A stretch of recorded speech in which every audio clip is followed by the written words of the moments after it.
नेता के बिगड़े बोल, मंदिरों पर सवाल, फंस गए स्वामी प्रसाद। ज्ञानव्यापी पर लड़ाई बद्रीनाथ तक आई।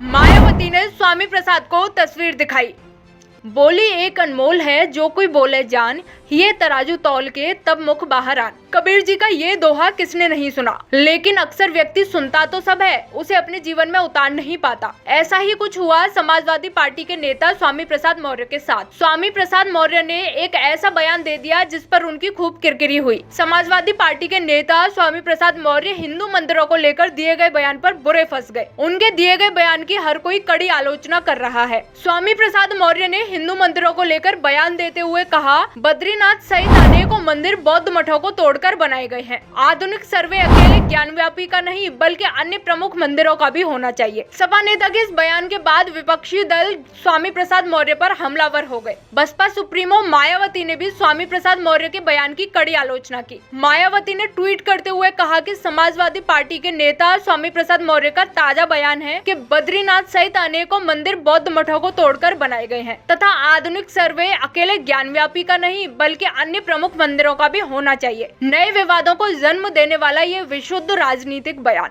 उन्होंने आगे कहा कि मौर्य लंबे समय तक बीजेपी सरकार में मंत्री रहे, किंतु तब उन्होंने इस बारे में पार्टी और सरकार पर ऐसा दबाव क्यों नहीं बनाया, और अब चुनाव के समय ऐसा धार्मिक विवाद पैदा करना उनकी और सपा की घिनौनी राजनीति नहीं तो क्या है। बौद्ध और मुस्लिम समाज इनके बहकावे में नहीं आने वाले। वहीं अखिल भारतीय हिंदू महासभा के राष्ट्रीय अध्यक्ष स्वामी चक्रपाणी ने भी स्वामी प्रसाद मौर्य को कटघरे में खड़ा कर दिया। उन्होंने क्या कुछ कहा, सुनिए।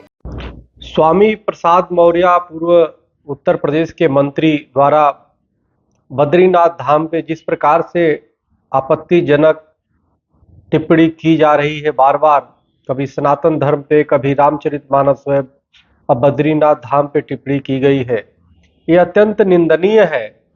यह ऐसा प्रतीत होता है कि स्वामी प्रसाद मौर्य जी चुनाव हारने के बाद अपनी मानसिक स्थिति खो चुके हैं। गौरतलब है कि ज्ञानव्यापी मस्जिद मामले पर पत्रकारों ने स्वामी प्रसाद मौर्य से प्रतिक्रिया मांगी थी। उसी वक्त स्वामी प्रसाद मौर्य ने ये मंदिरों वाला बयान दिया। वहीं जब स्वामी प्रसाद मौर्य के इस बयान पर राजनीतिक नेताओं ने प्रतिक्रिया दी तो स्वामी प्रसाद भी चुप नहीं बैठे। उन्होंने ट्वीट करते हुए पलटवार किया और कहा कि आखिर मिर्ची लगी ना, अब आस्था याद आ रही है क्या? औरों की आस्था आस्था नहीं है। सपा नेता ने कहा कि किसी की आस्था को चोट ना पहुंचे, इसलिए उन्होंने कहा था कि 15 अगस्त 1947 के दिन जिस भी धार्मिक स्थल की जो स्थिति थी उसे यथा स्थिति मानकर किसी भी विवाद से बचा जा सकता है। 8वीं शताब्दी तक बद्रीनाथ बौद्ध मठ था, उसके बाद बद्रीनाथ धाम हिंदू तीर्थ स्थल बनाया गया है, यही सच है। इस खबर पर आपकी क्या राय है, हमें कमेंट बॉक्स में जरूर बताएं। देश और दुनिया की तमाम खबरों के लिए देखते रहिए जनहित टाइम्स।